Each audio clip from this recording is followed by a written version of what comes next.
Article 370 और 35A अब पूरी तरह सदा सदा के लिए इतिहास की बातें हो गई हैं।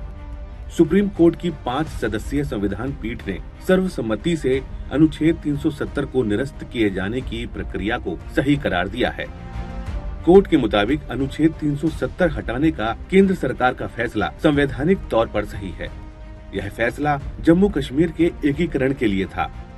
अपना निर्णय सुनाते हुए कोर्ट ने माना है कि जम्मू कश्मीर राज्य की कोई आंतरिक संप्रभुता नहीं थी और भारतीय संविधान को जम्मू कश्मीर राज्य में लागू करने के लिए राज्य सरकार की सहमति की आवश्यकता नहीं थी। अनुच्छेद 370 एक अस्थायी प्रावधान था। विलय पत्र और उद्घोषणा दिनांक 25 नवंबर 1949 पर हस्ताक्षर के बाद जम्मू कश्मीर संप्रभुता का कोई तत्व बरकरार नहीं रखता है। अनुच्छेद 370(3) के तहत राष्ट्रपति द्वारा शक्ति का प्रयोग भारतीय संविधान को उसकी संपूर्णता में लागू करना था। यह कदम केवल देश के बाकी हिस्सों के साथ जम्मू कश्मीर राज्य के संवैधानिक एकीकरण की प्रक्रिया को पूरा करने के लिए था। सुप्रीम कोर्ट ने मानवाधिकार उल्लंघनों की जांच के लिए सत्य एवं सुलह आयोग के गठन की भी सिफारिश की है। लद्दाख और जम्मू कश्मीर को अलग अलग केंद्र शासित प्रदेश बनाए जाने को लेकर भी जजों ने टिप्पणी की है।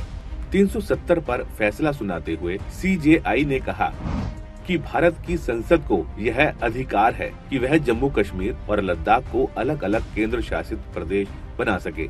अनुच्छेद 3A के मद्देनजर लद्दाख को केंद्र शासित प्रदेश बनाने के फैसले की वैधता को बरकरार रखते हैं। यह अनुच्छेद भारत की संसद को किसी भी राज्य से एक क्षेत्र को अलग करके केंद्र शासित प्रदेश बनाने की अनुमति देता है। अनुच्छेद 370 से जम्मू कश्मीर को पूरी तरह आजादी मिल गई है। जम्मू कश्मीर पर इसे थोपने का षड्यंत्र शेख अब्दुल्ला और नेहरू ने किया था। अनुच्छेद 370 को लागू करने के लिए शेख अब्दुल्ला ने सबसे पहले मांग की थी। उन्होंने इस मामले में 3 जनवरी 1949 को सरदार पटेल को एक पत्र लिखा। सरदार पटेल ने इसे मानने से साफ इनकार कर दिया।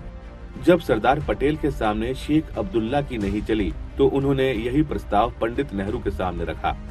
शेख अब्दुल्ला ने 14 अप्रैल 1949 को स्कॉट्समैन के पत्रकार माइकल डेविडसन को इंटरव्यू देकर जम्मू कश्मीर के विभाजन की मांग की। इसके बाद पंडित नेहरू ने सरदार पटेल पर शेख की बातों को मानने का दबाव बनाया। लेकिन जब सरदार असरदार बने रहे तो मई 1949 में पंडित नेहरू जम्मू कश्मीर चले गए और शेख अब्दुल्ला के साथ कई सारे समझौते कर डाले। इसकी भनक तक सरदार पटेल को नहीं लगी। अनुच्छेद 370 को लेकर ड्राफ्ट गोपाल स्वामी अयंगर और शेख अब्दुल्ला ने मिलकर तैयार किया।